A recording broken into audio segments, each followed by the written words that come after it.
Okay, welcome. This is the introductory bit, which I will put in before all the other devlog things. But I guess it's well. What I want to say is this is what the end result of the video will be. This is what I ended up managing to do after about 1.5 months of coding in Rust and some JavaScript as well. So it's a procedurally generated flower, which I will say about 5,000 times over the course of this video. And what you can do is that you configure here the parameters of this generated flower. So you can like see here, we're changing the randomized seed. Now we get different results. Now it's just the stem, but we can also change the seed for here is the petal head. So you can see here, petal head, where the flower head looks different, and so on. And let's say this, we're super happy with this, with the outlook of this. Then we can click down here to take share flower. We press OK, and now it's been copied to clipboard, and then we can paste it in like this, and we press enter, and then this newly customized flower will be sent to your friend or whoever feels the need to have a flower.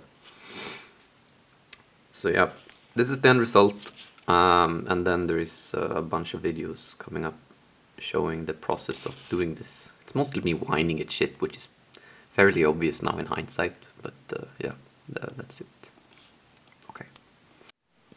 Okay, so this is the plan. I'm gonna do a procedurally generated flower as a gift to my mom on her birthday. So at the moment it's the, let's see here, it's the 19th of December, and I have about 2 months on me now. No, it's about 1 month and a few days. So it's a lot to do, and I figured I might as well do a devlog for fun. So yeah, this is the plan. So the part is to make a procedurally generated flower, which then should be able to be distributed between people by simply sending like a website link.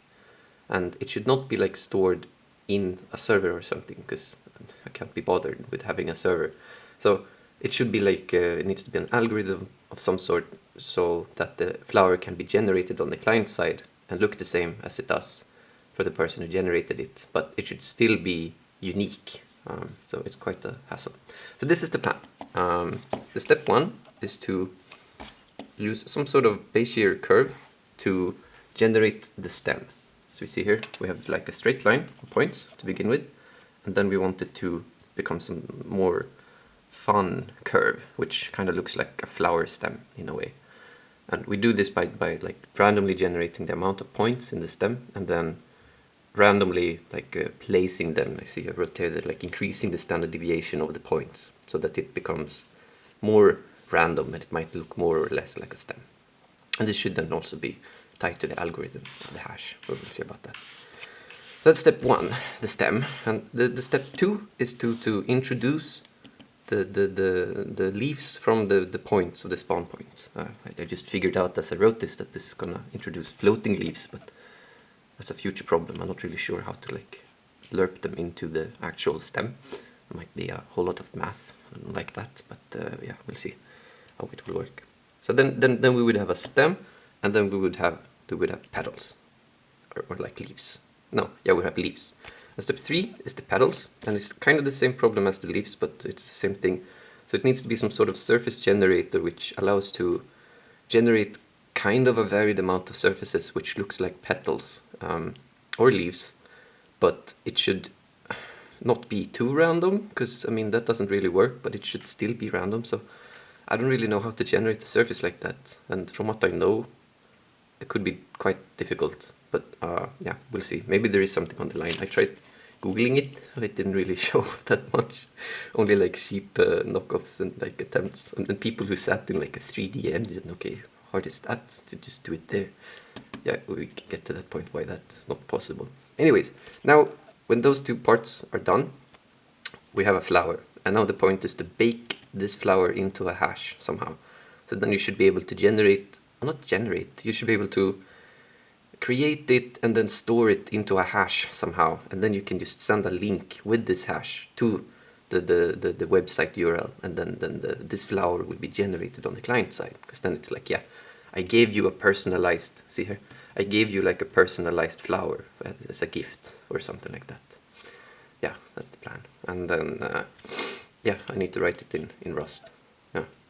So the idea is to not give a flower to my mom, but give the opportunity for her to generate flowers. So it's like, well, I guess I also give a digital flower, but at the same time give a thing which can generate digital flowers. Yeah. And I don't know Rust, so that's gonna be interesting. Yeah, so quite a project. We'll see how it is. I might do some more devlogs. I think I will. Yeah, we'll see. If nothing else, I can maybe make one when I'm done. Yeah, we'll see. Yes, my future self. It's recorded already. Okay.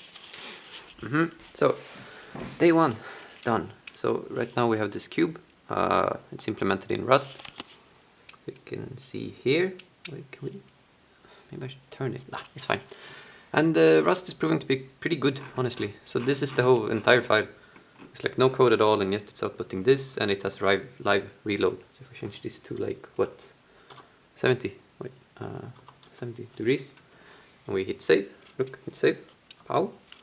Save, and then here it will update and show the rotation of the disk in a few seconds.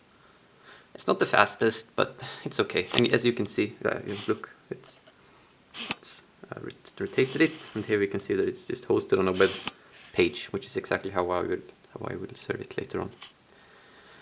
So yeah, it's doing as it should. If we go back here, I can explain what I've done. So the idea is to have this camera fixed. Right now we have a camera looking at the object, and I think I will not rotate the camera, I will rotate the object itself. I'm happy with the lighting, it's good enough for now. Maybe we will move around the camera, move it up a little bit, but we'll see.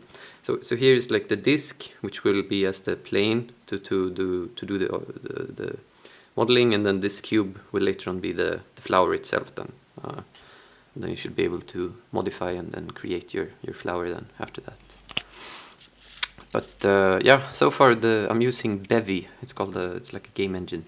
I've heard about it before, and the documentation is sometimes outdated, but or no, the guides are outdated, not the documentation, and that led to a little bit of confusion. But other than that, it's worked really fast. I mean, I've worked on this for like 3 hours, and I don't even know Rust.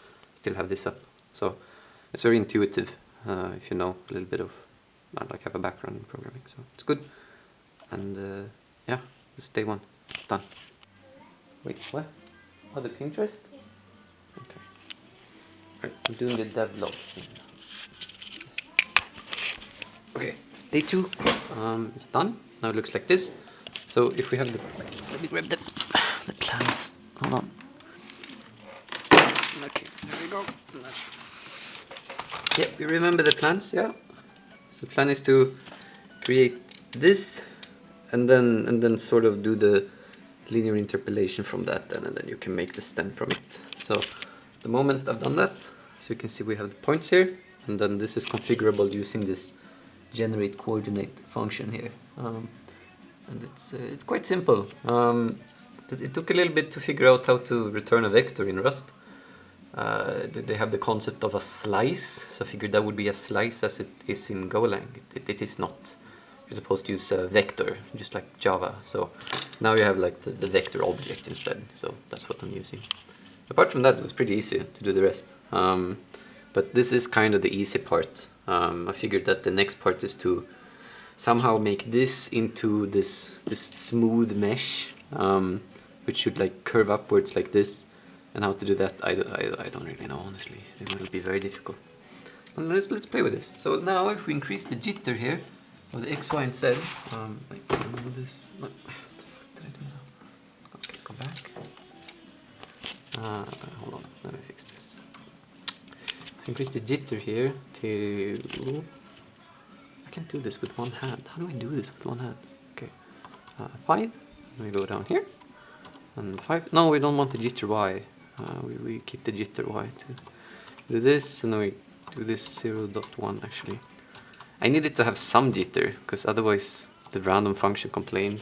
But now, okay, so we do that. Now we can see how it updates So the point is now that it should be more random, so it should be like flying around in a different pattern. Yeah, as we can see now it's a lot more. So then now you see we would trace it like, and that would be the stem. It would be like too much, of course, but it would still work. And then also I added the jitter Y here, so we can alter the jitter of the Y as well.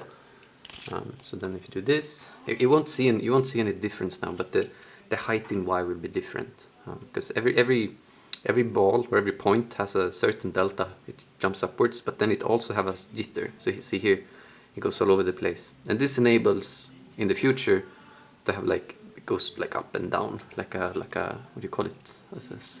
Swing, something like that. Swine? No, that's not a vine. I think it's called a vine. Yeah. Then you can have a vine, like you can have loops and stuff. But it also has like a map, max, and then a min, and then in there it can go up and down, all kinds of stuff. Yeah. So that's it for today. Wait, let's buff this up and see what happens. We do. Let's go here. Add a few zeros here. 500. It's gonna do fucked. Let's see what happens. Yes, please go. Okay. Nice. Yep. Okay. Well, here you can see the bounding boxes. So the jitter delta is sort of, you can see that forming a box. That's how it works with the stuff. That's how it works. Yep. Day 2 done. Next day will be more difficult. See, I've been slacking. It's the 21st. I didn't do anything yesterday because I didn't want to. I did it today. Okay, that's it.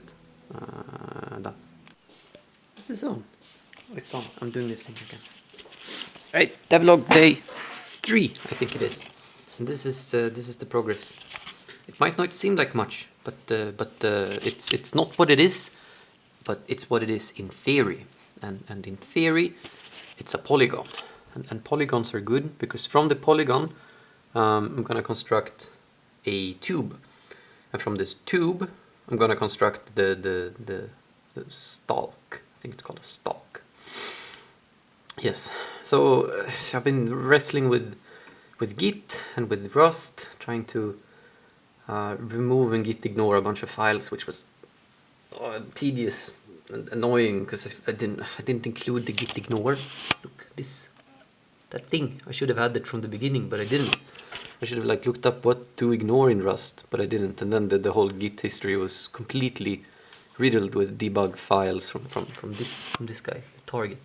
You don't want the target, but well, the more you know. So now I know. And then I had to actually, I tried to Google and see if Bevy had a tube, because I didn't actually want to implement this myself, because that's a whole bunch of thinking and stuff. But it looks like I have to do it myself, and then I was forced to like learn how Rust actually handles its objects and its structs. I don't know it, but I've copied what already exists, and it seems to be quite a neat way of doing things. So the idea here is that I will here you can see the Bevy sort of way of doing it. It will be like a command.spawn, and then here I will first spawn the stalk, and then I will spawn the head. And both of these are based on these stem coords, which are basically just, it's a line. But the line itself is a vector of vector 3s, as I showed in the last clip. But from this line, then I'm going to create the stalk and then also the head of the flower. So it's good. And then this is just it looks like crap, and the light is like here somewhere. I don't know. I didn't really figure out the orientations of everything, but it doesn't really matter because I'm gonna fix that later.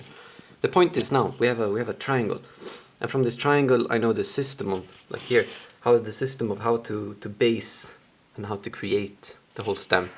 And in this we have the line. So basically for the next session I just need to implement this function, and then I will have a tube which is based off a line, and this line can then be smoothed out into a smoother angle, or just increased. And then yeah, we have to see how to do that without keeping, well, like having the polygons in check. And I know there are like shaders which can smooth things out, but I don't know how to do shaders. Worst case, I have to do shaders, but I don't want to do shaders. I'm not smart enough for this. I'm lazy, but now I have to do the smart people stuff. I don't like it, but it is what it is. So it's day 3. It's day before Christmas. I might do some tomorrow. We'll see if I get bored with the Kalle Anka or not. Yeah. Yep, that was today. I'm having chips. It's kind of tasty. We didn't really like these ones though. They were okay, but I mean, what was it? Cheddar and sour cream, right? Yeah, cheddar and sour cream. They were okay. I rate them 5 out of 10. Yeah, not more than that. It was both Estrella and OLV.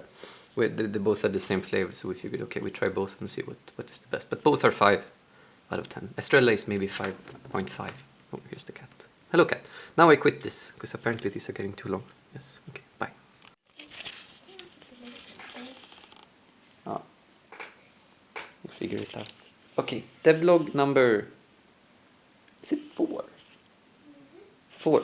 Devlog number 4. Oh my god, this was a tough one. I've been sitting like a whole day trying to figure this out. And then here it's the result. This is a success. Again, this is like a trend. All of my successes doesn't really seem like successes, but this is a success. For real. So what I have here is a Bayesian curve. Or rather, I think the Bayesian curve is like the implementation of something called the let's go through this. De Castel-Gauss algorithm. The Castel-Gauss algorithm. And yeah. Yeah. It was a lot of work to get it working. Why do I want the De Castel-Gauss algorithm? I don't know. Should have just used the cubic Bayesian curve, which is already implemented, and then done that iteratively over the point?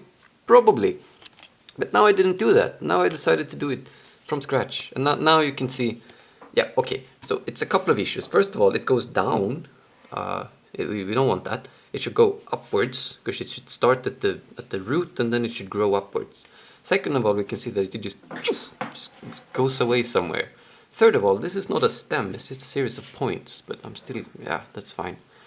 And yeah, there are some issues, but the principle is there, and I can see that it comes out, whatever the output of this, I don't even know if I did it correctly, to be honest, but I don't care. The output of it is some sort of a shape which is squiggling in some way which resembles a stem of a flower, and that's good enough for me. So yeah, I'm happy with it, and I think I can take this and continue on from here, sort of. Fuck, man. Rust. Okay, yes, Rust. I'm just taking all the shortcuts here. I'm pretty sure that I should have actually gone a course in Rust on how to do rusty things, but it's really starting to put the käppar i hjulet here. It's, oh my god, it's, yeah, very frustrating, this part. But I guess that's what just happens when you try to do something slightly more advanced. And then, oh my, it has this, I hate this, like when you take a data and then you sort of play that it's a stream of some sort, because it's not a stream. It's a quantifiable object, so let me just use it quantifiably, but yeah, okay. Whatever the fuck, I made it sort of somewhat work, so I'm glad with that, and I'm gonna continue on this. Oh wait, yeah, I had another thing. I have like a whole plan. Good old notebook here. Yep. Okay. So this is the plan, like in detail. You see, we have the other plan here, just like the macro long-term plan, yeah. But then I realized I couldn't just do that. I needed a more detailed plan, because this. Yeah, we didn't have that much free stuff as I wanted it to have, so I needed to use my brain here a little bit. So we're gonna do it in steps. First we have the chords. I've done that, I showed that in the previous episode or video or whatever. And then we do that into lines. This is basically the exact same thing when you think about it, but just to show I have the lines here, .rs, RS. That's yeah. So that's the lines, and this then becomes the curve. This is the Bayesian curve, which I've now implemented, which is, well, yeah, you can see it's not done. clearly, but you know, it's on its way to be done. And from this, the rest is somewhat easy. It's at least not any math involved, and thank God for that, because I'm so sick of math right now. I don't want to do another mathy thing in my life. It's like the whole point of this was to not use my brain, and here I've been sitting using my brain for 2 days. Like, oh, it's frustrating. Anyways, so the next part is to use this. The way it works is that I have it will dynamically calculate using a number of steps the curve. So I have the equation here of the Bayesian curve implemented, and then this curve is just, you can set how many steps do you want it to calculate on, pretty much, and then you can do this iteration here, you see? Wait, here. You can do this iteration here to iterate over all of the steps in this nice, neat little curve. So this is what you see here. Each of the iteration here is 1 point, which I then plotted out as a sphere. So when I have this, it should be fairly straightforward to simply generate rings, and these rings will then afterwards become a mesh, as you can see here. So I will generate rings, and these rings will become a mesh. And yeah, you can see that here the rings are always like horizontal. Yeah. So of course they will have to be pointed in the angle of the trajectory between, like the delta between the 2 points. That's like the derivative of the curve. But then I'm doing math again, so yeah, we'll see about that. Okay, and then after that, it should be fairly straightforward to generate the topology afterwards, or the mesh. And after that, I have the stem completed. I think I can do these two. I mean, fix that should be fairly straightforward. It's just a couple of bugs, and then do this one, and this one shouldn't be that hard either. Especially, I mean, it's just, that's basic trigonometry. I've done that before. This one is slightly new, but it's just like you should just hold the tongue in the right mouth, or hålla tungan rätt i mun, or whatever you say, and then it should be okay. So yeah, okay. It's the 25th, so late Merry Christmas, I guess. I guess in England and USA it's still Merry Christmas, but no one would ever be watching this in the Christmas anyway, so it doesn't really matter. Maybe if someone, maybe next year. Oh yeah, it's really cold as well. See? -18. Yep. Okay, done for today. Oh my god, it became a long one. Well, I'm not shorting it down. Nope, I'm committing to this, yes. Okay, and we're back. We have some progress. Now you can see it is indeed a tube. If you recall from the last phase, that was the point. Wait, that was the plan. I think in the last one you had the Bayesian curve just going somewhere. We just shot off to nowhere. But now you can see the Bayesian curve is doing what it's supposed to do, and it also is tube formed. I've implemented the tube shape of it. At the moment, it's not perfect. You can see here that it doesn't follow the axis. I mean, every ring. At the moment, it's just a ring based from a point. That's fairly straightforward. But it's supposed to be a ring based from a point, and then it should like point. The angle should be in the direction set by the previous point. So it's like a delta, because then they won't have these flat parts as it has right now. I suppose I could get away with it as it is right now, but if it's going to do a loop, wait, I can see if I can make it go a loop. Then if it's going to do a loop, it will look all fucky-wacky, so we don't want that. But wait, if we do, let's see what happens if I do 100 here. You can increase the points. The point of this is that it should be randomized, or the user should like control it at least at some point. Now let's see what happens. It's not efficient. This is incredibly not efficient, I think. And this is not how to write Rust, I'm pretty sure. Why doesn't it work half of the time? Okay, clearly we have some bug as well, but I'll figure that out tomorrow. But yeah, okay, Rust, not a big fan at the moment at all. It's you see this shit. I have to do this all over the place. It's like I just want to implement an algorithm. I know the algorithm, I know how it looks, I know what I want to do. I know, like here, look here. We check that the array has the items. So then why do I need to like specify in high detail that it indeed has the item? I know it does. But nope, I need to like expect this and then do that. Ugh, it's really annoying. I don't like it. So yeah, I honestly looked at the other one. What is it called? Blazor. I thought about Blazor. Maybe I should just hop over to that. Was on that level. And like here, something is wrong. What error do I get? I get error from the, okay, it says attempting to access detached array buffer. Okay, that means nothing. I know like the gist of it, but it doesn't mean anything, right? So, oh, yeah, I'm just whining. I mean, I know that the WASM part of Bevy and then of also the Rust is not really the primary part of Rust, but it's still, it's like this is just like my initial point project to check how mature Rust is, and it's not mature at all. It seems like I can't debug. I can't even run it neatly at all. I could debug if it wasn't on WASM, but now it's in WASM. I looked it up and it doesn't have a debugger or something. Maybe you need to be super Rust Pro to make the debugger. So, oh yeah, it's not beginner friendly at all. Is it a beginner project? No, not really, but fuck man, it should still work. Okay, it doesn't work. But anyways, the point is, it's going forward, and I just next session we'll fix the angles so that the tube goes in the right direction. Yeah, yeah. It's good though. It's going faster than I thought. It's now the 26th. So yeah, all good. That's the cat. She wanted attention. Hey cat. No. Oh. Oh. Oh. Focus on the cat. Damn it. There. There is the cat. Are you happy now? Are you glad now? Oh, yeah, she's happy now. Alright, I'm tired and I want pizza, so I'm gonna have a short one. So this is the tube. Or it's not the tube, it's the points with rotation, like a derivative rotation for each point, representation of the tube.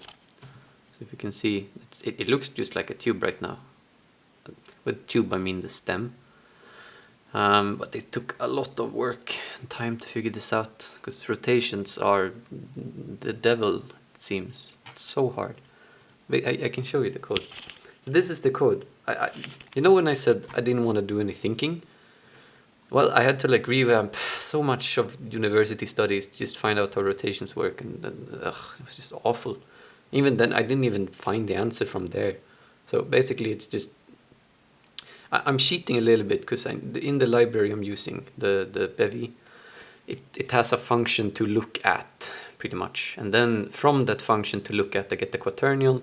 And then from the quaternion, I calculate the pitch, yaw, and roll, which I then apply here for each of the points. And then I also added a line, so I can see the normal of the circle.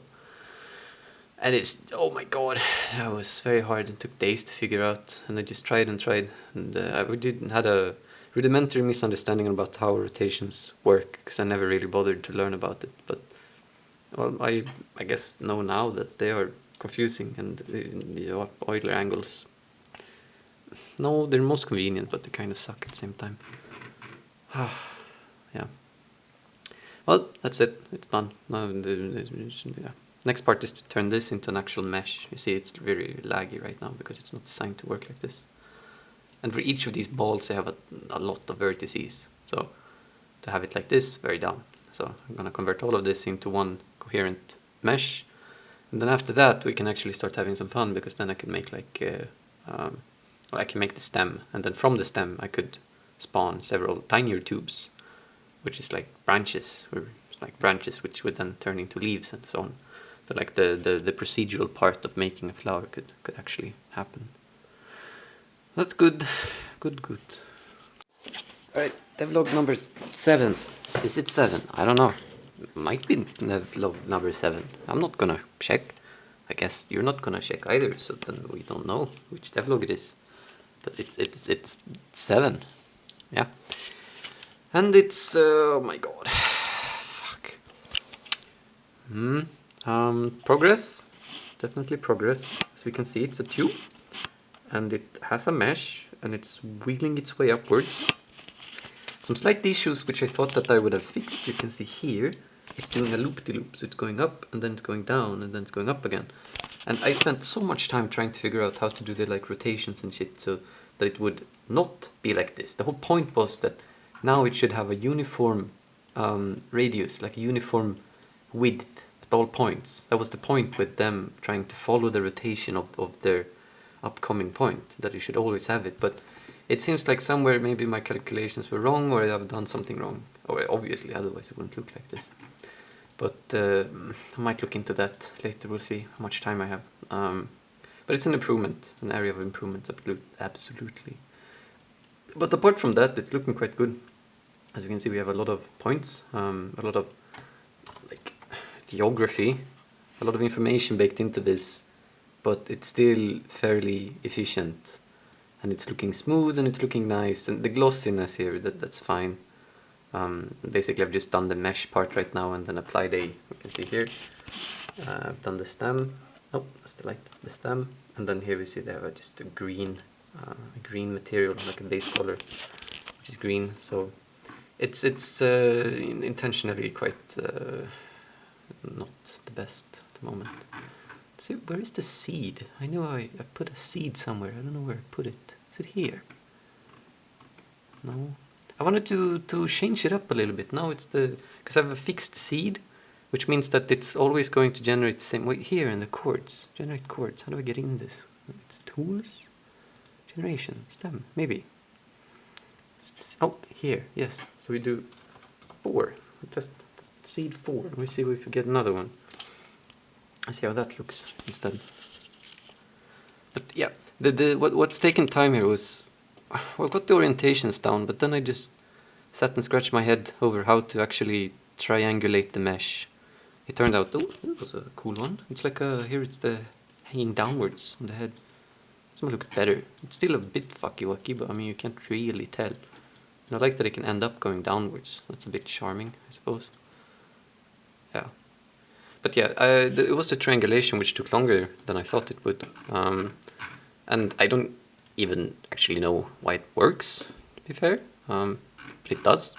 So here's the logic. I won't go into it in detail, but basically it's just like you take the one point and then you take the point in the ring above it and then you go down to the right, like from the origin point, and you take one step incremented by 1 and then you go to that one, and then there you have a triangle, and then you sort of do the inverse operation that way.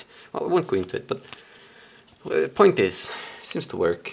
I had to learn a little bit about stuff in the way, even not that much math, but you know, just rendering and shading in general. I guess that was interesting. But I think with this knowledge I have right now, it might just even be enough for me to start doing well the rest. Because here now I have this tube, yeah.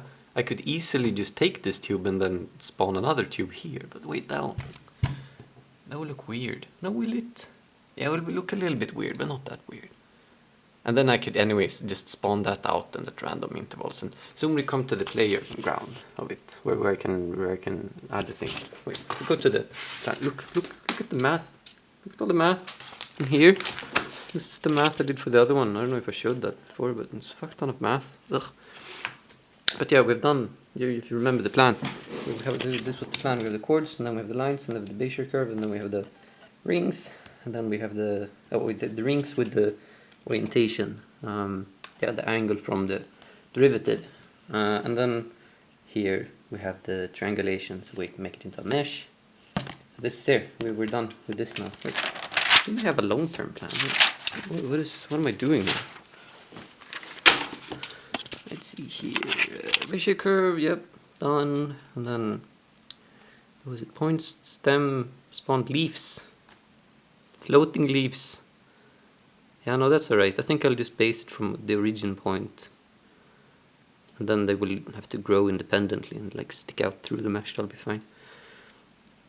And then, yeah, it's probably leaf and flower petals. So some sort of petal generator. Maybe I do that tomorrow, because that's the biggest question mark. This one will be fairly easy, like the stemming out thing.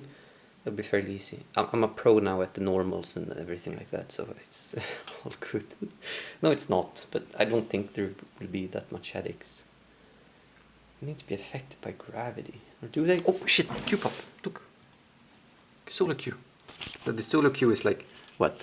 Takes 40 minutes. So I'm sitting in queue and for solar queue, and then I do this stuff. Well, I have to play now. So yeah, devlog over. All right. Let's see. That's on and that's there. Okay, devlog 8, because I remember the last one was 7, because I was talking about it for like a minute. Wait, let me pause the music. Should have maybe done that beforehand. Oh well. All right. Okay. I've done a leaf. This is the leaf. It looks like this, and that's good. It's part of the next step here. We can see in the planning. Keep here. Here we see that we have the Fisher curve and the stem from chaotic points. Yeah, blah. And then here we have the leaves, and then we will use these leaves. Yeah, and they can be spiky and they can be round. Can they? I think they can be spiky. Wait, let's try that. Actually, to begin with, if we do that, I think they should be able to be spiky. Let's see what the good old program will output here. If we do that, they should be at least thinner, and I guess thinner is sort of equal to spiky, I suppose. Yeah, that's spiky enough for me. Yeah. Okay. So we've done here. It's like 1 point. The last step of the first point. Make the leaf and the petal. I don't really see where the head is in this plan, so it's not really a good plan. It needs to have like a, well, yeah, I need to know the plan when to do the head. That's basically the next step anyways, but it's not fully fleshed out yet. And I have some stuff left on the leaf here. It's good, but it's not good enough. So the whole idea with the leaf is to start with a bend, some sort of bend, as you can see here.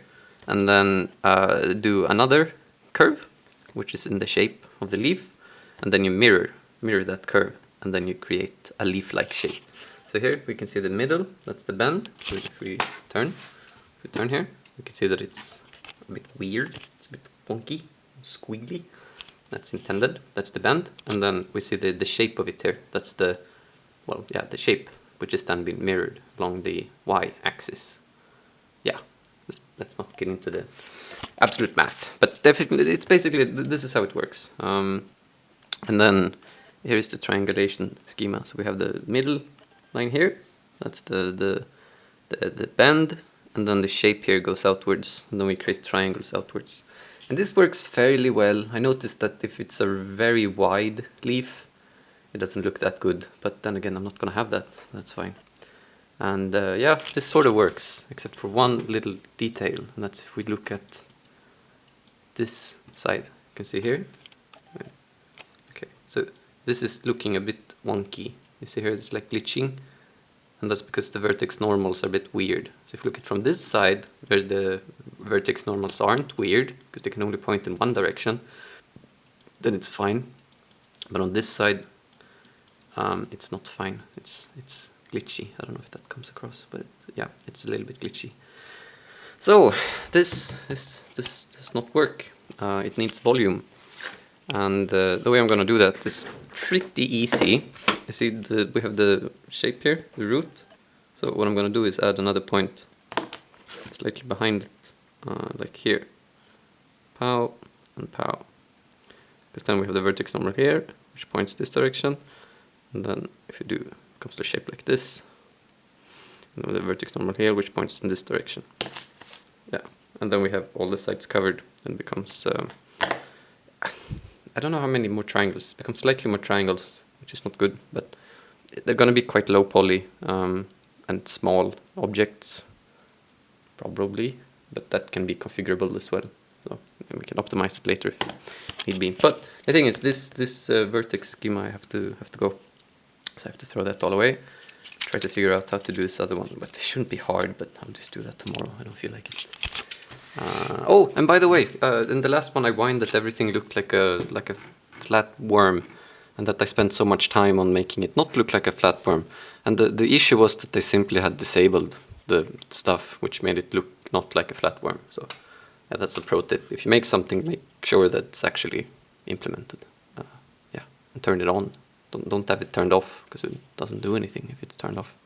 So here we can see the stem with the, yeah, it looks good. It has like some of these things where it's like slower, sort of blah, blah, blah, blah. It doesn't turn, but that's fine.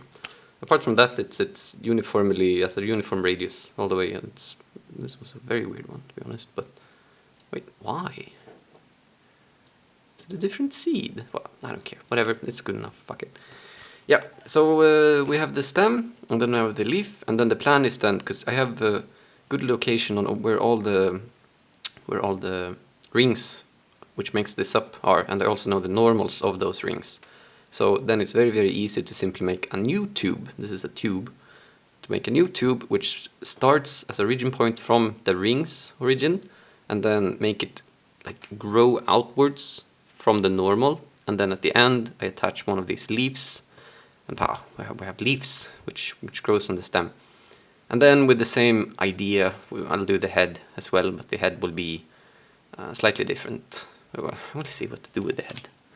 I'll do it this week, but yeah, it won't be. I mean, when this petal, I call it a petal because that's what it is. I will use the exact same petal logic for the flowers, well, petals as the leaf, because they have similar shapes and they just need to be reproduced in a different way. And that's, other than that, they're the same. So yeah, I think most of the brainy stuff is done when this backend, the literal backend of the leaf is done. But then again, I said that all the brainy stuff was done before as well, but maybe I'm getting smarter, because this wasn't hard at all. Maybe I just have it all figured out now, perhaps. Who knows? Alright, that was it. The vlog done. Alright, the vlog number 72.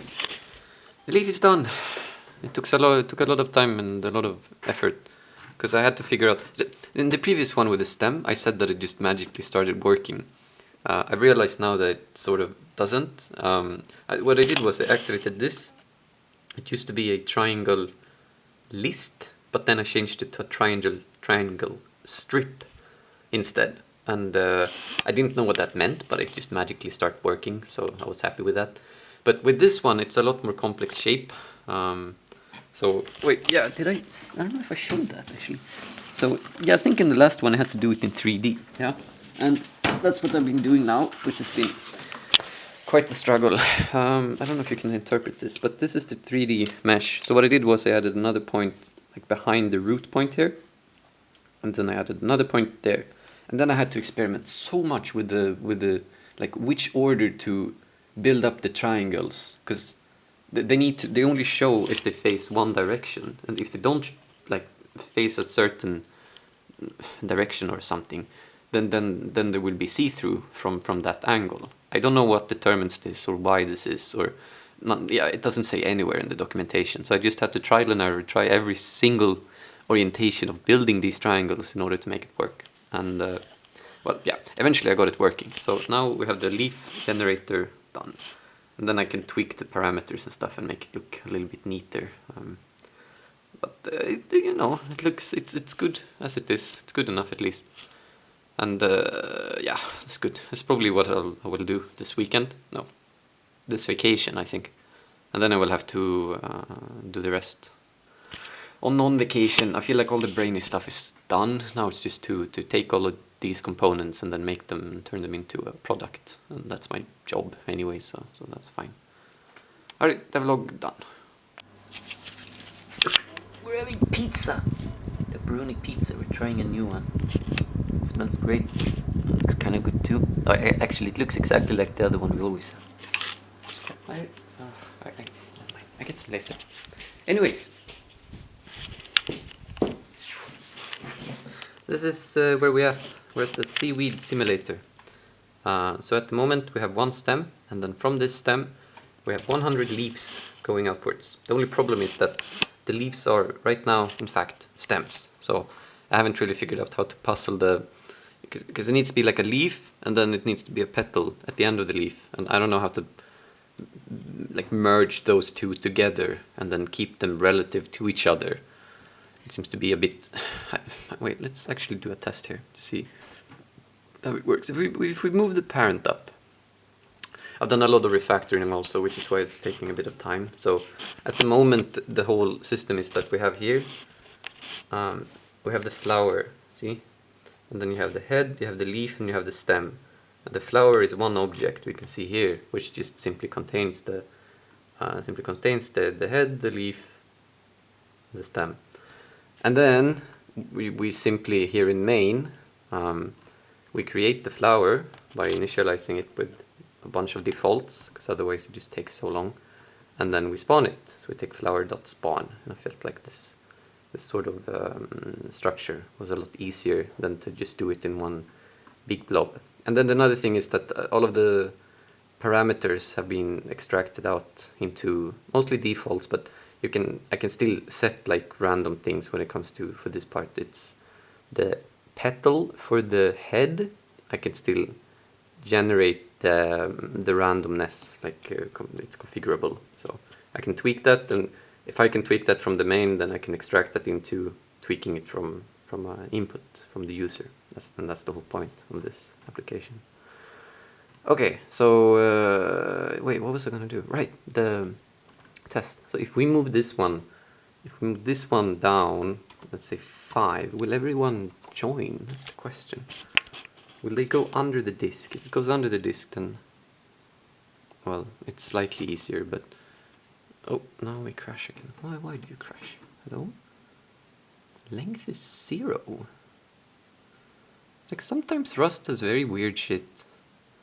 Why would it crash here? It was fine just 1 second ago. It was the same before as well.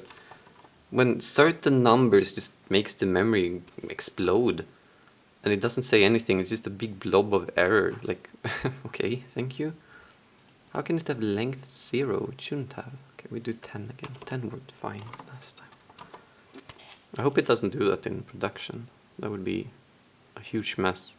For being a memory-safe language, having these memory issues is very strange. Maybe it's me doing it wrong, but isn't the whole point that it shouldn't be possible to do wrong? Okay, it does look like it's relative, so that's good. But there are some other issues here, sort of like the point.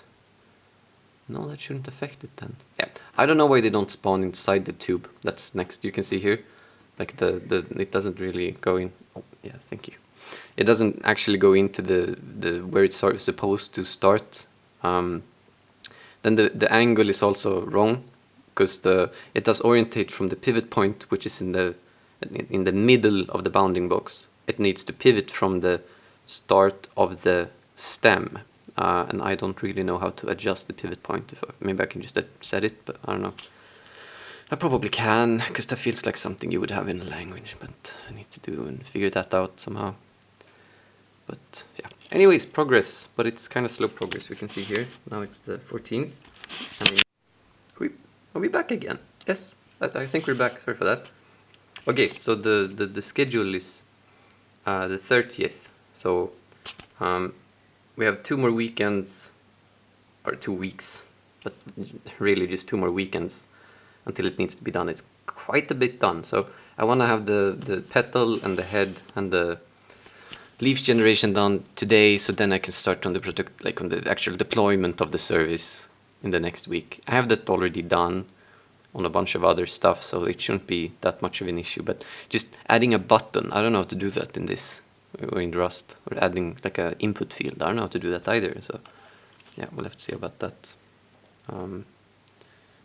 It should be fine. Worst case, I just send her one example of a flower and then expand it. I don't know, we'll figure it out. It'll be easy. Okay, now pizza. Maybe big issue, we'll see. Alright, I'm back again. Completely side note. See, I have a Rubik's Cube here, and yeah, you can kind of tell, but I'm sort of close. See, I figured out how to do this, how to do this part, but I have the end parts here. Basically, I'm not very good at flipping these guys, you know, the middle guys. If I could flip these guys, I could make the final cross here. But I don't really know how to do that just yet, so I'm having some issues with it. But I'm getting there. Soon I'm going to be able to solve the Rubik's Cube. And yeah, I'm doing it without the sheets. I mean, I know I could Google it for 5 seconds, but that's kind of not the point. And even if I could solve it once, I need to know how to do it. Like, why? Why does it work? Right now, I've sort of figured out ways to manipulate it so it becomes the way I want it to, but I don't really fully understand why it works, why it does what it does. One day. Anyways, the petal bit, now it's better. It was algae mode last time, but now you can see we have, we zoom in here, we can see that we have leaf-like things. They don't look that good just yet, but that's more of a tweak thing. You can see the principle is here. So the first one is that it spawns at random locations all around the original stem. And the second one is that we have a stem bit here on the leaf. You see there we have a stem bit on the leaf, and at the end of the stem bit we have a sort of a petal bit which is oriented with the same angle as the end of the stem bit, which is sort of what I want. And then it's like minor tweaks all over the place to make that work, make it nice. And I figured out a lot of issues here. Like for the first one, it doesn't really look natural to have a leaf which is pointing in the wrong direction, as we can see here. But I don't really have a concept of gravity or anything like that in this. So there's nothing really controlling or saying that the leaves should grow in a certain direction. So maybe I should say that this is sort of a flower in space simulator or something. I don't know, but it's sure as hell it's not a flower on Earth. That's for sure. But yeah, I feel like that's a future issue. Maybe add physics in a future update at some point. But no, I won't do that. Okay, and then I need to also do the flower head, but it's more of the same, really. I have a blob and then I have a bunch of petals around it to make it sort of more of a flower bit. I might do some more, but I kind of feel fed up with it for today, so I don't know if I will do more right now, at least. I just, yeah, well, I think if I had 15 days off, I think I should be okay on time. If I do the flower head not tomorrow, but during the next week, then the flower itself is sort of done. Then I need to start with the extraction of the properties and also the hashing of that so I can compress it into a URL, and also 2 modes. Then I need to have an edit mode and a view mode somehow, but that shouldn't be that difficult. But I always say that, but then it's a bunch of problems before it. Yeah, we'll see about it. And then after that, just the deployment, but I talked about that. That's super easy. No problem to do the deployment of it. Well, yeah, it's getting there. Rotations suck. And yeah, I'm gonna make spaghetti köttfärssås now. And then I'm gonna eat it. Yes, that's the plan. Okay, I'm out. I changed the ISO, so I don't know if it will look weird now. It might be a little bit darker, but I'm not sure. Oh my goodness. Okay, I did something I should have done for in the beginning, honestly. And that was to just check how will I get the Rust WebAssembly blob into the browser, and how will I actually parse the... Well, I just have to get it into the browser. I figured that that's literally my job, to do that kind of stuff, that I thought it would be very easy. But no. Just no, it turns out it's... Oh my goodness, fuck. Yeah, it's not that easy. So basically I need to somehow compile Rust to WebAssembly manually, even though I have a web browser. Look here. Yeah, okay, we can start here. The good news. I managed to make it work pretty well. That's the short version. So here we have a flower, and then I added 100 leaves and made the leaves very long. And the result is something which looks like a bush, which is kind of cool. And that's kind of the idea, to just make something with kind of like pure fundamentals and then tweak the parameters and then suddenly have something which just appears to grow naturally. That's kind of the point. And it seems to be succeeding so far. So that's the good part. So I figured, okay, this is almost like borderline ready to be released as it is. So then I figured, okay, time to prioritize how to actually release it.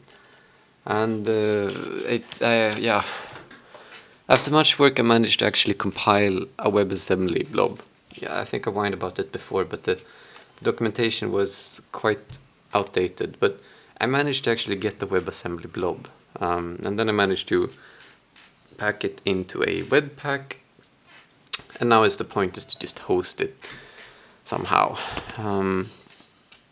But wait, I actually got an idea.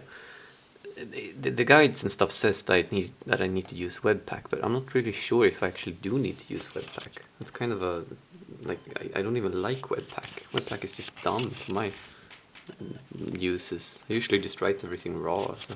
Well, anyways, I'm trying to use Webpack at the moment, but it turns out that the WebAssembly blob, which is produced by Rust, has function names which are basically almost 10 kilobytes long. Like, look, I googled a little bit, and this, let's see if I can zoom in and stack.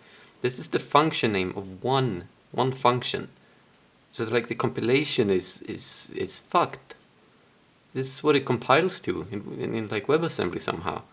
So, like, of course you can't really interpret this as like anything. It's just, it's not very neat, to put it mildly. And then there's a thread about this. Like, okay, there's a thread about this because someone had this issue already in May 2021, and the reply from the Rust guys is basically like, yeah, okay, well, it's not our fault that the Node library can't handle our very, very long function names. So they're basically saying, yeah, fix it on the other end. They're totally fine with having 10 kilobyte long file names or like function names. It's just fucked.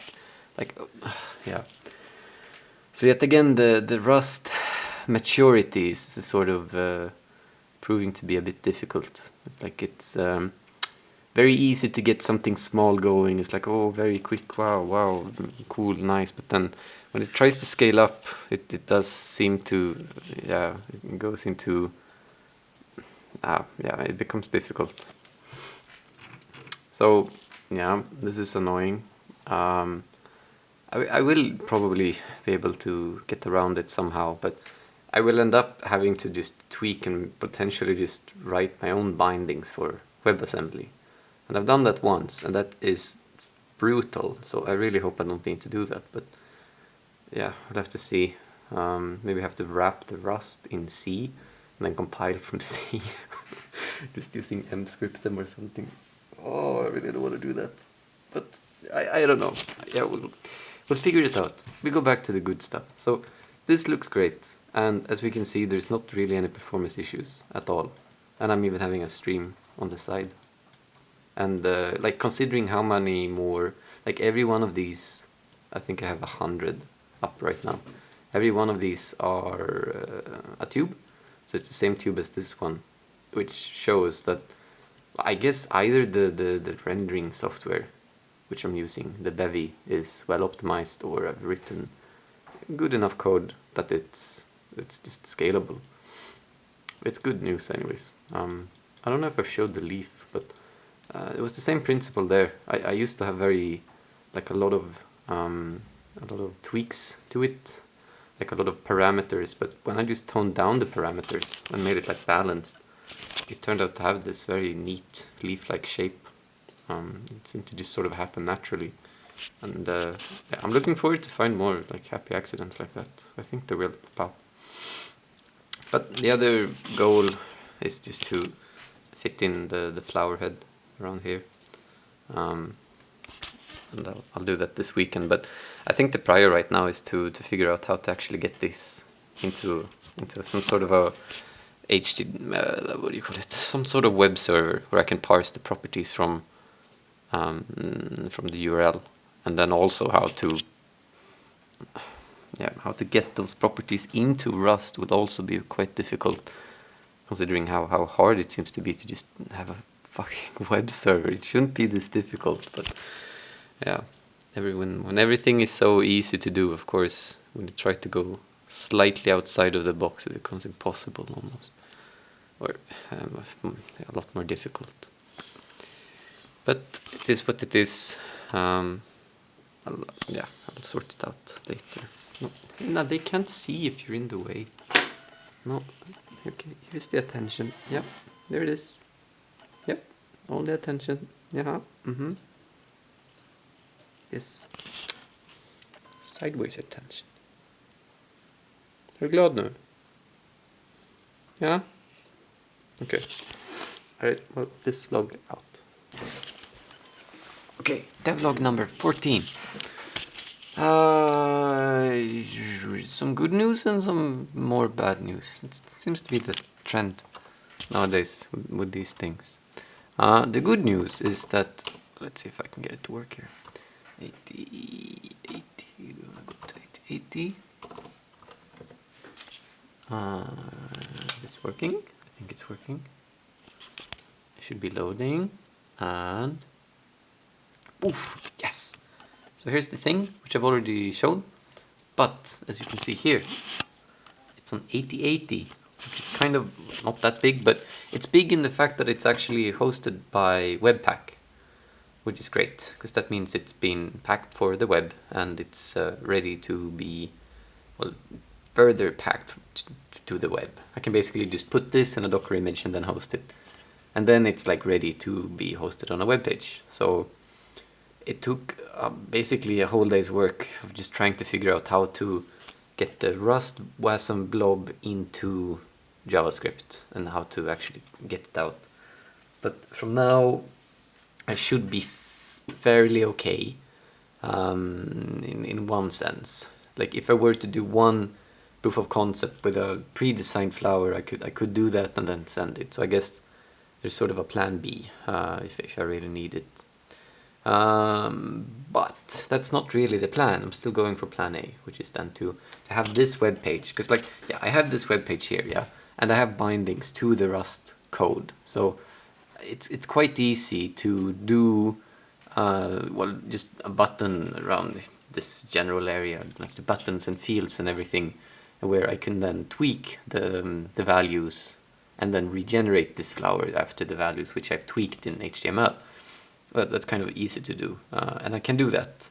But then we come to the bad news, and that's that I don't know how Rust works. It's like I've made something work so far using this Bevy stuff, but like my fundamental thinking in how to program stuff, it's not really compatible with how to do it in Rust.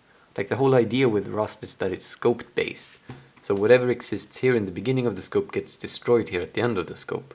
And sure, that's great if you want to have like a memory secure system and never have any leaks ever, but well, I don't care. I'm using a garbage collected system here, and I really can't have any leaks because it's in the web, and I don't care. But I then still need to somehow find a way now to keep, well, this flower in memory, and apart from that also to regenerate it, because I mean it would be best if I didn't need to like redraw and rebuild the entire thing. I would rather just have like, okay, if I want to tweak the leaves, then I tweak the leaves and I despawn the existing ones and respawn the ones which are like there. But I don't know how to do that in this current system. So that's one problem, like the memory management. But the other problem is also to, what was it? I had it in the brain just a minute ago. Fuck, I dropped it.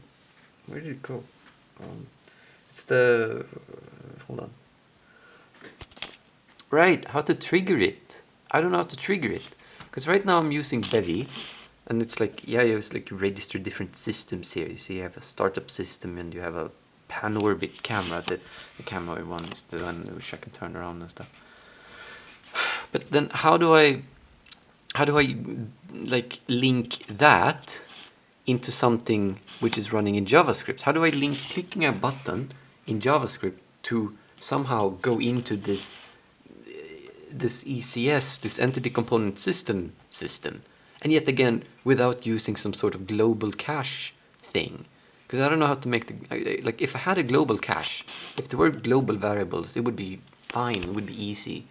Then I could do just, yeah, it would be super easy. Then I can just have like a global variable flag and then have a system which every tick checks for that flag and then takes in the value of that flag, including the variables which should be changed, if any. But I can't have that because it's Rust. Can't have any global variables because that's bad or whatever. The option doesn't exist, or it does exist, but I think it's very complicated to do, so I don't know how to do it. It's like too advanced. So in either way, I need to somehow learn how to dig myself out of this hole. Oh, I thought this would be the easy part. I really did. I thought that the hard part would be the math, as you might recall.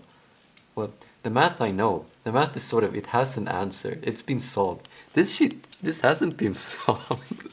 Or maybe it has, I don't know. But I don't think it has. Not in the way I want to do it anyway, so...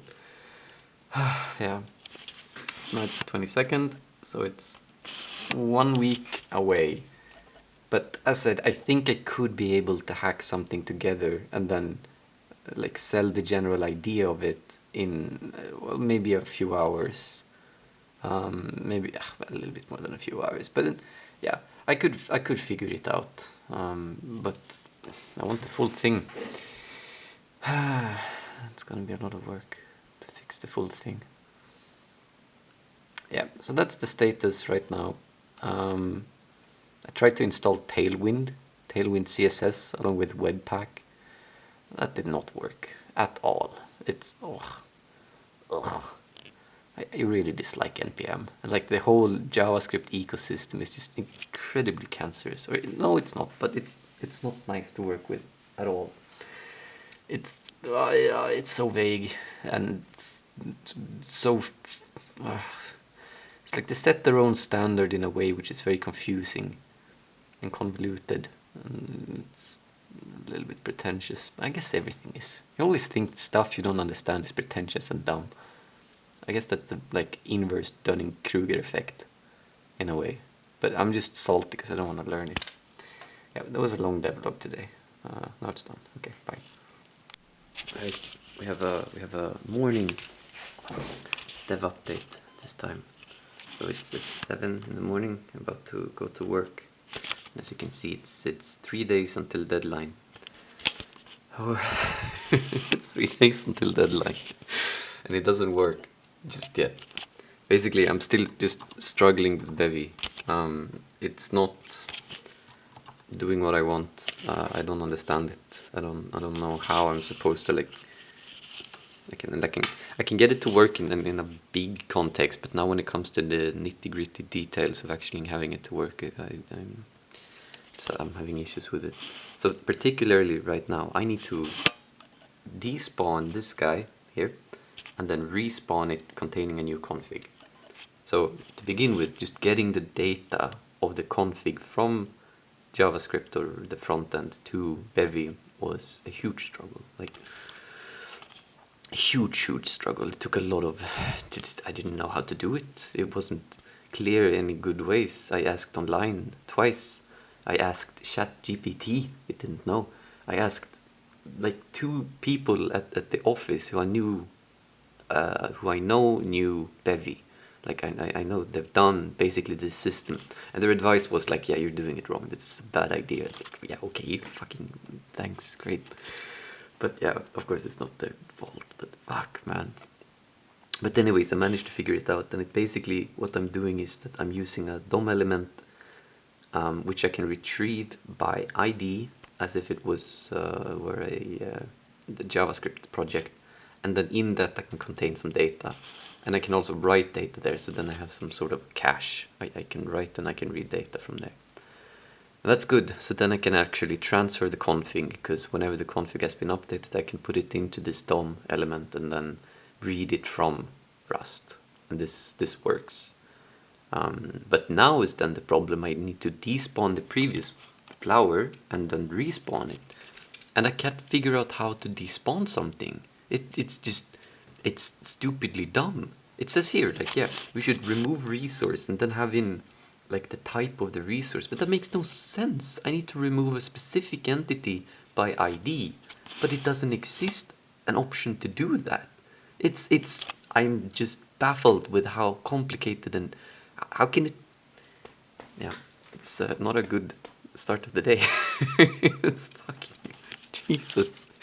I want to remove a thing when I have the ID, because I have the ID, but I just want to remove it from the thing, and I can't do it. There is no call sign, there is no function to do it, from what I can find anyways. There's this remove resource, like, what resource? What do you mean? It doesn't make any fucking sense. Oh my god, I'm so frustrated. But yeah, if I can do that, then I should be able to do the rest as well. I think. I've said that every step of the way, but I've always said like, yeah, okay, but the next part shouldn't be that hard, and the next part shouldn't be that hard, so on and so forth. But I think actually this time it might be true, because yeah, once I can do that, I have done the rest before. I mean, yeah, I have to make like a full fucking recursive UI for configuring this giant configuration blob, and then make that work graphically somehow. But I mean, that's JavaScript and CSS. I know how to do that, so it should be okay. And I also have a module I've been using previously for these kind of configuration things, which I can just modify slightly to make it recursive, since it would be like nested struct. And then after that is just to convert that, like JSONify the string and then read the string on the other side in Rust. And I've tried that. That seems to work with, I think it was called Surday or something. It was fairly convenient as well. What the fuck? It's not that revolutionary. It's like any JSON fucking reader. I heard on a talk like oh yeah, Surday, so good. Like getting to 2020, Jesus Christ, it's not. Oh yeah, whatever. Right.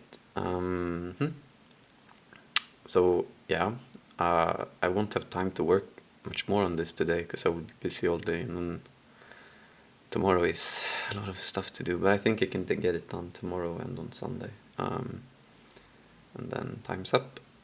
Yeah, we'll see what happens.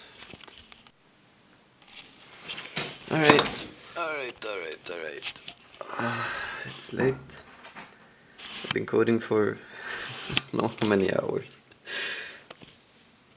10 hours, because the deadline is really, it's incoming. I have one more day and then it needs to be done.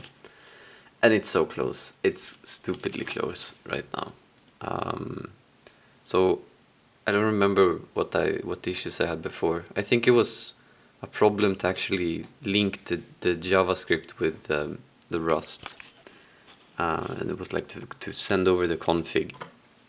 I managed to figure that out by finding this API to access DOM elements within Rust. It's like in Rust, it's possible to do this.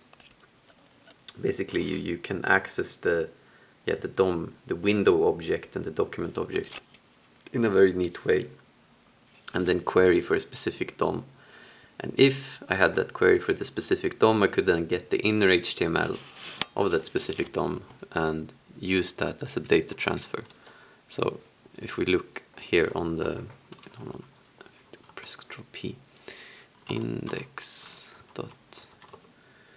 If you look here in the index.html, we have two divs. One is called ID transfer, one is called conf transfer. So the ID transfer is used by, well, we'll get into that. Basically the data is being fed into these guys and then queried out using inner HTML. And since I can do this without having any Rust rules on where and when I can do this, then I can like bypass the strict Rust memory systems and actually get the data between the JavaScript and the Rust. So that's a neat hack to get around it.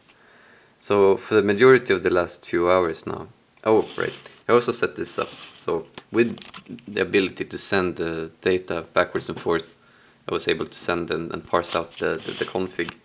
So this is like the entire config of the flower, and it's kind of massive, honestly. But I don't care that much. It is what it is. It's kind of ugly, but yeah, it's fine. So when I change something here, we will see that something happens here with this. This is this is in the JavaScript then, JavaScript mode. So the current problem is that this works. So I can see we can spawn up new ones, and it works as intended. It's like it's a new seed and it generates a new thing. But I'm having some issues actually despawning the previous instances of the flower. So at the moment I'm experimenting with just not despawning, but just spawning new ones. Because it seems to be like if I despawn something, then the namespace becomes all fucked. It's like it screws up its own internal memory, and it jumps over to a separate namespace, which makes the IDs which I'm using to actually query and find the flower, so I can then, well, despawn it. It doesn't, it becomes non-unique. So then it restarts, and then it tries to query for something which doesn't exist, which obviously doesn't work. And yeah, it's kind of good news. I think I get around it. So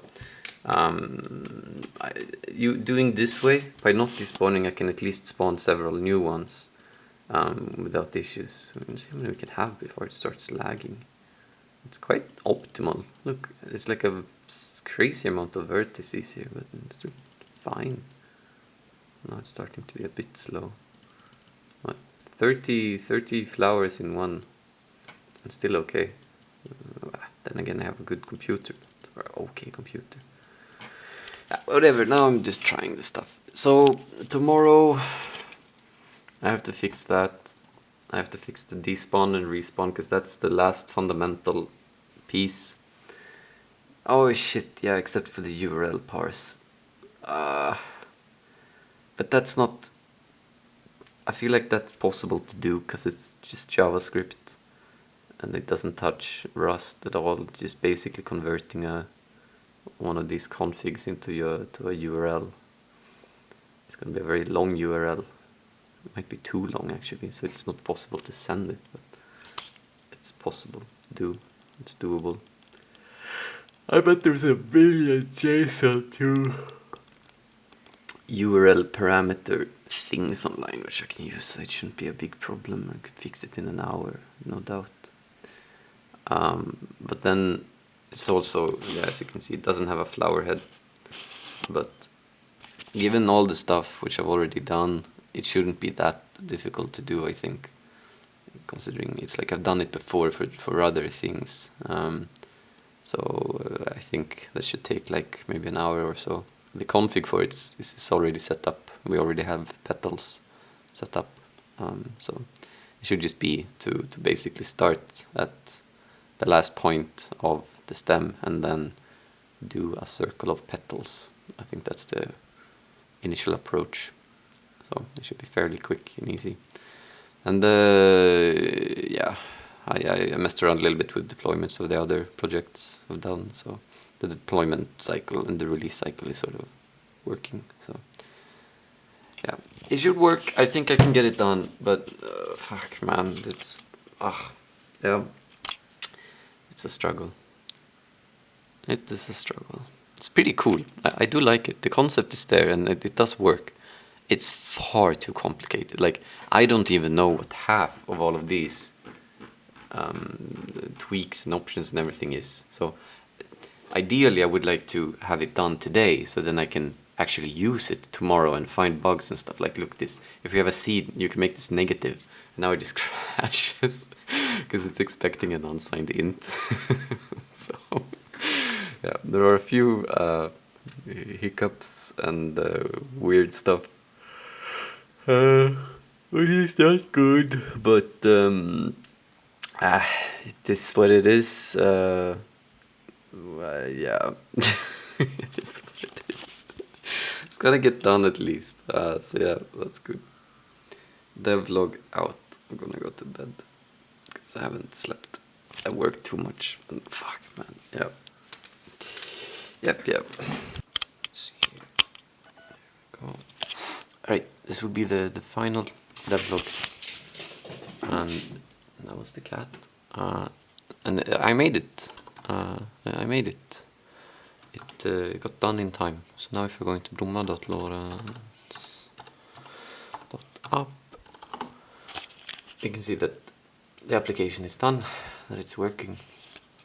I don't really remember what the final issue was, but as you can see right now it's the 2nd of February, no, 1st of February. So the deadline was here, here, so 30th. And he was done by the 30th, but then I've just been so stuck in work that I haven't been able to do this devlog. Wait, is the server down? Has it crashed? What the hell? What's this? Hold on. Let me check this. Let's pause for a bit here. Yeah. Fucking great. The hashi stack cluster has for some reason gone fucky wucky. So that's great. Well, I won't fix that now. I will just remove these two videos. That would have been a bit disingenuous. Sorry. Okay, try number 2. I think last one ended in me not being able to connect to the website because the server had crashed. And yep, they had. Apparently Amazon decided to change the public IP of one of the nodes, and it didn't make the cluster happy, to say the least. Well, to some extent that kind of is very bad.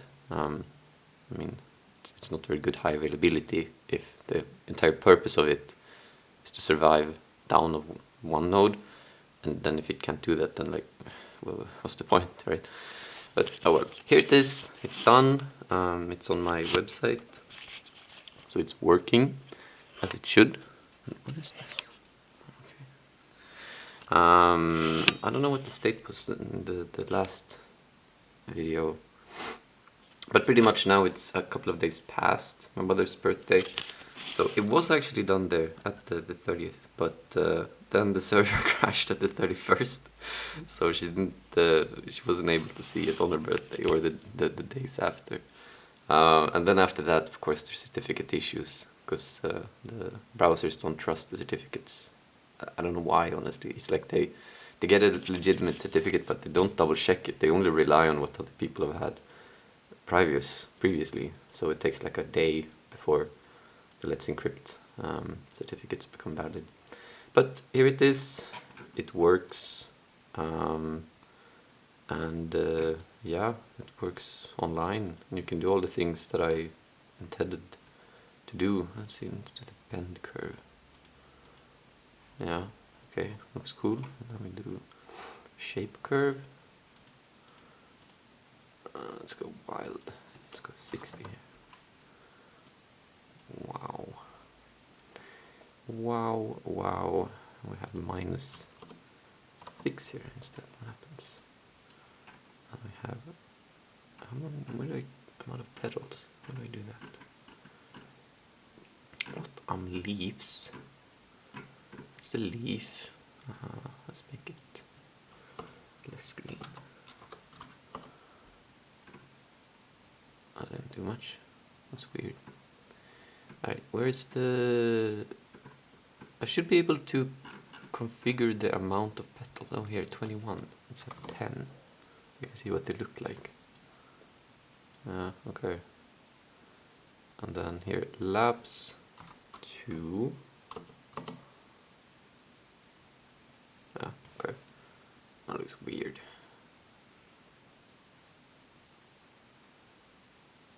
Indeed, it does look very weird. But, I mean, it works. So, happy. And the share thing still also works, but it only works in some browsers. I noted. So I was gonna have like I was thinking to do a review of Rust and Bevy and the whole process. Is it transparent? No. I'll do that after work today, I think. Yeah, but it's done. I made it, and I'm happy for it. It's so, yeah, you should never start at a low level, because then the final results becomes so, what do you call it, disappointing, I guess. It's like, this took so much headache. It's like, what the fuck? You could do a flower like this in Blender in like an hour. And you can set up the procedural generation thing and make a similar flower thing in Houdini, which looks so much better in, well, 2 hours. But I guess this is online and you can configure it from a web browser. So I'm democratizing procedural flower generation. Yeah, that's what I'm doing. I'm a real hero. Yeah, okay, I gotta get to work. Okay, this will be the last video about this project. And I figured I'd just go through, well, all of it, like how it all works, how it's set up, and what makes it tick and whatnot. And then I will probably continue tweaking it a little bit, but like as a just like for a version 1, this is it. Yeah, so it's good enough. Yeah. Okay. So at the core of it all, it's a Rust project. We can see it's a Rust project which is using Bevy.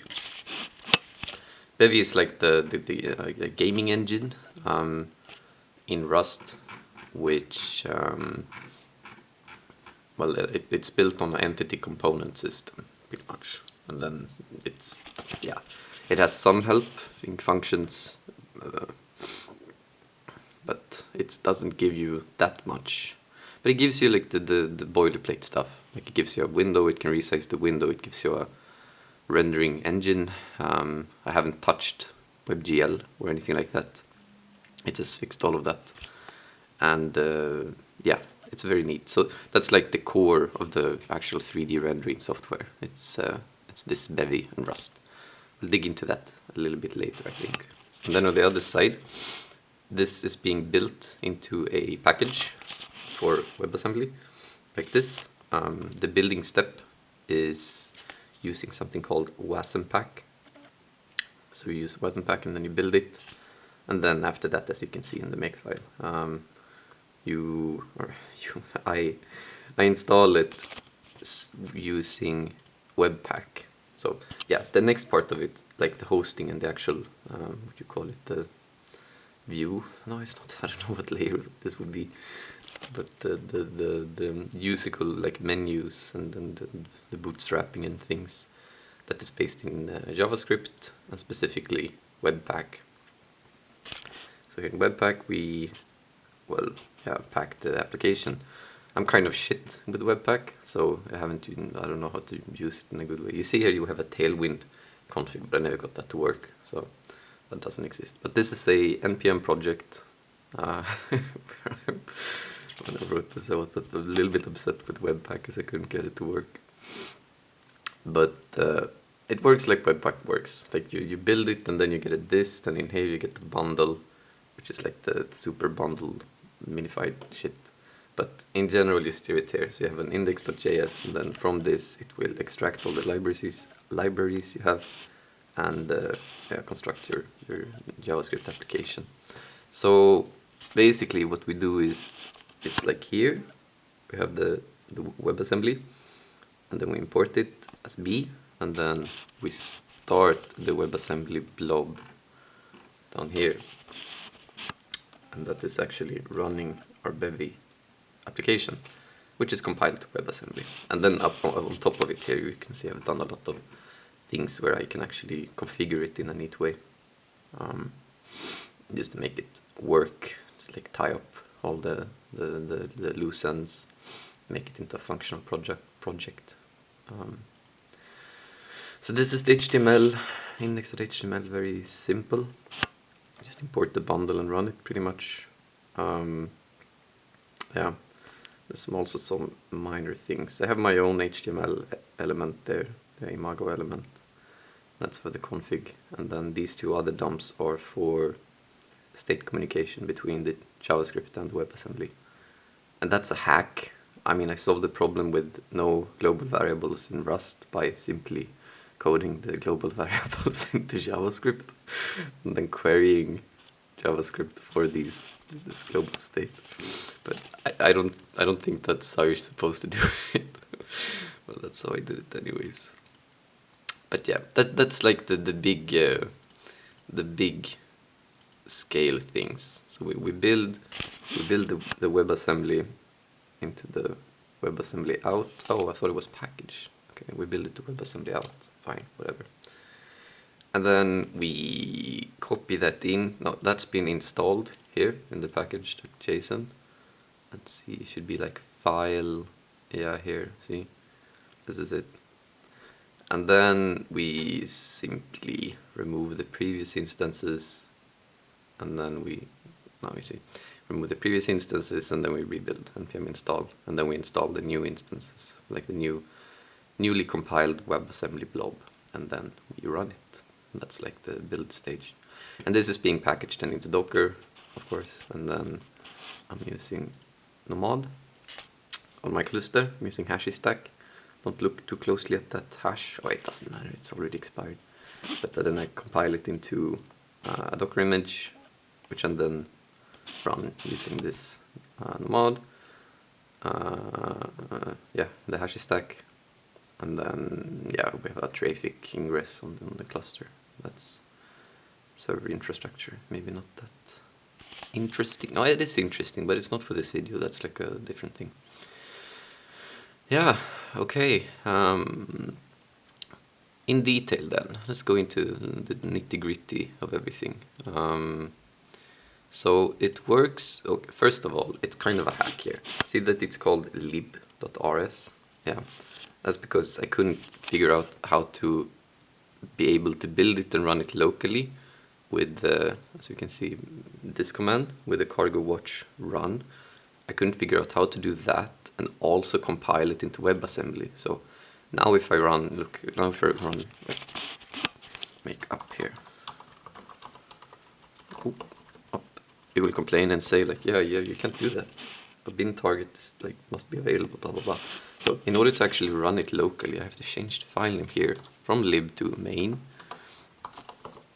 and then I need to go here into cargo.toml and then and what do you call it? Comment this out. What the fuck happened here? And why? I can't do this with my left hand. Wait 1 second.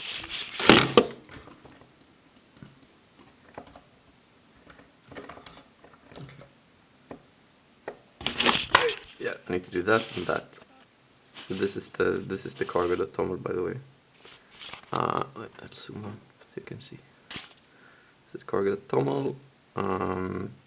This is the websys. That's the state transfer hack, which made me able to do it, to transfer the state. I mean, the intent of this video is to show I guess, yeah, the absolute details of all the solutions and the hacks. Wait, it doesn't work? Oh, I didn't save it maybe. Now? Yeah, see, now it compiles. But then, now I can't build the Docker, I can't build the WebAssembly blob because, well, it needs other configurations for that. So it's a bit, yeah, it is what it is, but it's not great. Okay, yeah, for the absolute details of the rest, I think it's best to just, I guess, look at the entire series of videos where I go through the stumble and fall and then figure out solutions along the way. Yeah. Yeah, I think that's better. I think, yeah, this is enough then. Oh, this is this is neat, I must say. The WASM bind gen and the ability to just basically bind any function that I want. I could even pass JavaScript objects into it without any problems, which was, well, it's huge. But I mean, at the end of the day, it didn't turn out that valuable, considering I couldn't, even if I could pass a JavaScript object into a function in Rust, I couldn't get that JavaScript object into Bevy in any way. It's like I couldn't find a way to add it into a system. So fucked. Yeah, okay. Yeah, I have to, okay, I show that bit. So in order to get around that, I did this, a config update system. Let's see what this does. This is a system, so it runs once every frame in Bevy. And the only thing that it does is that it's querying this, you see here, document get element by ID. So then it's querying, let's see if we can get this up here. it's querying this ID. No, is the conf transfer? Yeah, it's querying the element with the ID conf transfer, which is this one, which is like a hidden div. And then if it detects that the DOM is not empty string, as it is on startup, then it realizes, okay, the front end, the JavaScript front end wants us to send in a new conversation, a new config, and wants us to update flower. And then it despawns the old flower, and then it sends a config update. So another system, which is like the spawn system, can realize that, okay, let's spawn in, yeah, here we have a spawning system which listens to those events, and then it spawns in a new flower. But that's just such a hack, man. It's I don't know. Someone who knows Bevy is probably cringing as hell. But I mean, what are you gonna do, right? I don't know how to fix this. I had an idea to make this video more of like a Rust, what do you call it, a review, because this is the first project I do in Rust. And I guess, yeah, some final thoughts about Rust is that it's too hard. Yeah, I mean, I'm not the best developer in the world, but I'm not the worst either. And I found it easy to start, and it was like helpful to begin with, and it gave me like this sort of clear track to start building my application. But then when it actually came down to it, you know, when you actually have to tie up the bag, or whatever you call it, when you need to actually make it into something, then it didn't support, it didn't allow the things necessary to do in order to just make it work. Like, nothing is perfect, and it's like Bevy, no, it's like, we have Bevy as well, but Rust, and together with Bevy, expects the perfect system. It just doesn't exist. Or it's expecting a too perfect system. It's expecting the user to be too knowledgeable, I think, which would be me then. And that's a problem, because, well, it defers people from using it. Like, will I do another project in Bevy? Maybe, actually, because I think now when I understand a little bit more what it is and how to use it, then yeah, maybe I can do something which is more suited for just Bevy's application. But yeah, it's just when it comes down to it, it's not really worth it. And then in the particular case of Bevy, it's like I used Bevy here in order to just generate a web app with a 3D model, but when like the result of it, it's not productive, like it's not production ready at all. It doesn't work on smartphones.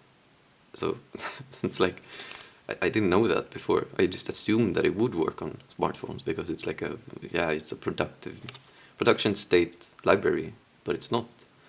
And that's also like a general theme which has been oozing through the entire development cycle, and this is the immaturity of Rust and an extension of Bevy. Probably mostly Bevy. I think Rust maybe has an established scene in some parts, like probably the lower end things. But in this area, when it comes to generating a 3D engine in a web application, it's not there. It's not really there. But I mean, with the current solutions that I have, and with just learning Bevy a little bit better, I'm fairly sure I can make something pretty large scale in a web application. Just with the sort of tiny hacks, and then tie it down into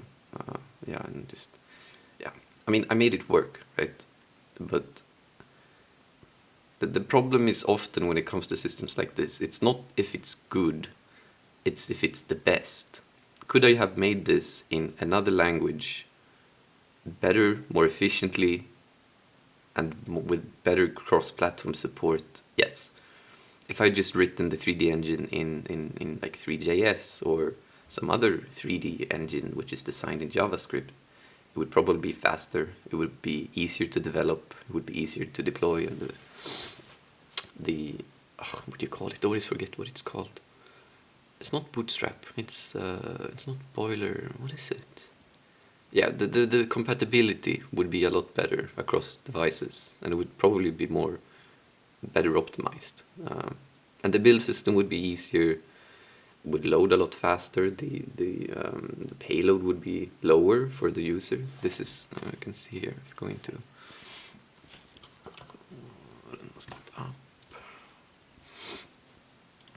we go here, we can check out what the actual payload is.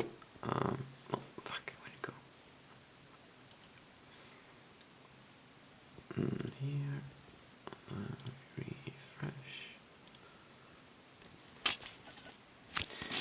So we have a total amount of what, maybe 13 megabytes WASM blob, and with a startup time of maybe 2-3 seconds just for the Rust runtime to start. So then, yeah, it's not great. Like a 3JS application, I'm fairly sure would be below a second. It would just like start, and the payload would be a lot lower as well. The point is, it's not designed for this. It's like Rust is selling itself to do everything, but if you can do everything, can it do anything? You know, there's always going to be this specific specialized actor which is better than this general one, and there is no point to use a general one only because it's general. Like then you're saying like, oh, I only want to code in Rust, even though there are more optimal solutions to do it something well in some other system. Then it's not worth it. So I think I will use Rust if there is some lower level things where we don't want leaks. Maybe. Yeah, I don't know. Maybe. Well, like, why not use C, which is a more established library base? Yeah, I'm not convinced. And it's very strange. Like the way it's working, it's very strange. And so many things like the lifetime cycle of the borrowings of addresses or something. I don't know what this, and also the syntax and how that works. It's just like an entirely new dimension of thinking. It's just different, and it's too different. It doesn't resonate with me at all. I don't understand it. And maybe it is powerful if I do understand it, but then yet again, it's too hard. It's too hard. It's like I know how to code in other languages, but in Rust it's too hard, and it makes things which I thought I knew. Well, it makes me think I don't know it, but I do. It's just that the Rust has invented a new system for things which I don't understand, which makes me do mistakes I shouldn't need to do. Maybe this could have been remedied by me studying it better, but then again, okay, so what? I need to hardcore study to use the language. Whereas as a comparison, Golang, I could just seamlessly I could go from knowing Java to go into Go without any issues, and I could start writing and producing, well, production ready code pretty much in no time. I mean, it wouldn't be perfect, but it would work. In Rust, it doesn't work because it says like, yeah, your code is not perfect enough to work. And it's per design, of course, because lower level systems needs a higher quality standard. But yeah, so I guess the problem with Rust is that it's trying to be sold as a language which is for everything, but it's not, and it shouldn't try to do that. It should be isolating its powers and really like focusing on doing something well, which is the lower end system, instead of trying to stretch and become the new Java, which it won't be able to pull off because it's too complicated. It needs to appease to the masses. I can't see myself like it. No, I can't see a whole class of people. Like I don't want to say it's dumb people, but I don't see that the whole bunch of people can sit down and code in Rust the way that they can code in Java or in Python. Considering how logical, not logical, but how easy Java and Python is, how easy it is to do something like when you go bowling, you have the supporting rails, yeah. Like those doesn't exist for Rust, or it does with the compiler, but at the end of the day it just says like, yeah, you can't throw the bowling ball because you don't know the rules well enough. And yeah, then no one will throw the bowling ball, then they will go and throw it somewhere else. Yep, now the recording time is over. Goodbye.